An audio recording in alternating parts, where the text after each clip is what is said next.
Olá pessoal, nesse vídeo eu vou falar um pouco sobre esse livro aqui, O que é Semiótica, da Lúcia Santaella, da editora Brasiliense, é de 2006.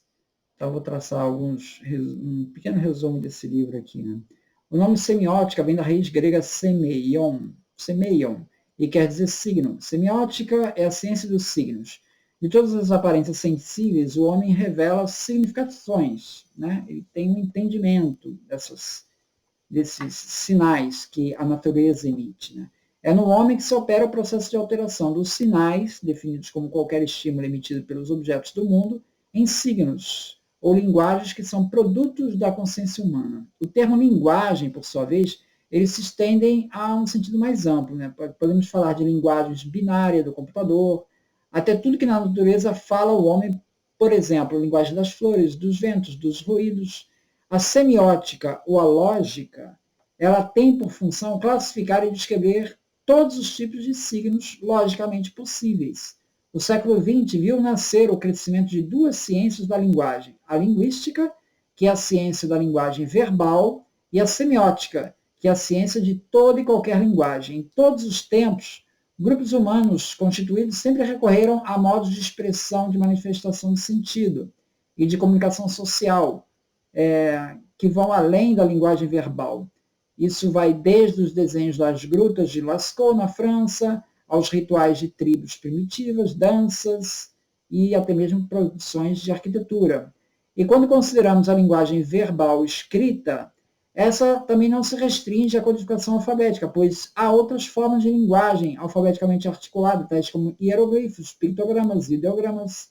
Em síntese, existe uma linguagem pela articulação de sons que receberam uma tradução visual alfabética, que é a linguagem escrita. Mas existe uma enorme variedade de outras linguagens que também constituem sistemas sociais históricos de representação do mundo. Por exemplo, a linguagem dos surdos-mudos e a linguagem binária dos computadores. A semiótica é a ciência que tem por objetivo de investigação de todas as linguagens possíveis, ou seja, tem por objetivo o exame dos modos de constituição de todo e qualquer fenômeno como fenômeno de produção de significação e de sentido. Peirce concebeu a lógica como um ramo da semiótica.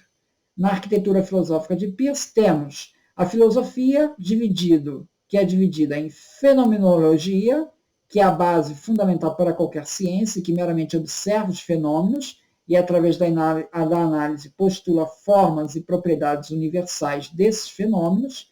Em segundo lugar, temos as ciências normativas, que se desenvolvem obedecendo a sequência seguinte: estética, ética e semiótica. E, por fim, em terceiro lugar, temos a metafísica. Segundo Peirce, temos um primeiro, que é o signo, o objeto, um segundo, e o interpretante, o terceiro. Então, veja, nós temos o símbolo, o signo, o objeto e o interpretante, que é a pessoa que está dando um significado para aquilo. Né? Compreender, interpretar, é traduzir um pensamento em outro pensamento, num movimento ininterrupto. Então, o signo ele tem um caráter bilateral. Ele, de um lado, ele está olhando o que representa é o objeto que ele está representando, e de outro lado, ele se dirige para a mente daquela pessoa que irá processar essa informação e remeter isso para um outro signo. Né? Por exemplo, para esclarecer o significado de qualquer palavra, nós temos que recorrer a uma outra palavra, que em alguns traços pode substituir a primeira. Nesse modo, para nós, tudo é signo. Qualquer coisa que se produz na consciência tem o caráter de um signo. O signo, portanto, não é um objeto, ele está apenas no lugar do objeto que ele quer reproduzir. Ele só pode representar esse objeto de um certo modo, de uma certa capacidade. No século XIX, portanto, formou-se a doutrina geral dos signos, de Peirce. A primeira década do século XX, por outro lado, corresponde ao período de Saussure, que ministrou o curso na Universidade de Genebra e que deu origem a uma divulgação mais ampla de uma ciência linguística. Muito obrigado, então.